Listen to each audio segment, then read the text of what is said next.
எங்க ஆபீஸ்க்கு நான் போயிருந்தேன். யாரும் என்ன ஒரு வார்த்தை கூட தப்பா பேசுறதே இல்லை. அந்த அளவுக்கு கர்த்தர் என்னை பாதுகாத்து கொண்டு வருகிறார். அது ஒரு சாட்சி. ஆனா அதை விட பெரிய சாட்சி என்ன தெரியுமா? ஆபீஸ்க்கு போன நாள்ல இருந்தே என்ன திட்டுறாங்க, ஆனா எல்லாத்தையும் சகிக்கக்கூடிய கிருபையை கர்த்தர் கொடுத்தாரு. பெட்டரான சாட்சி.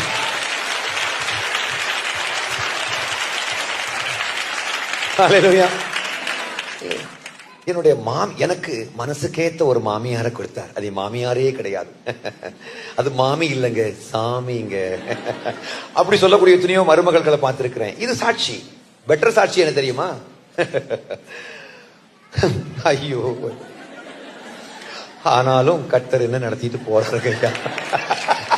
புரிஞ்சுட்டீங்களா? உங்களுக்கு புரியுதுங்களா என்ன சொல்ல? புரியுதுங்களா? என் மாமியார் காலை எடுத்து சாயந்தரம் வரைக்கும் என்ன திட்டுவாங்க, கெட்ட வார்த்தையா திட்டுவாங்க.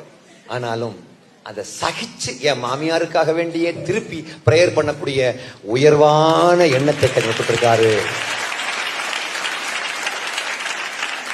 இது கர்த்தருக்கு புகழ்ச்சியை கொண்டு வரும்.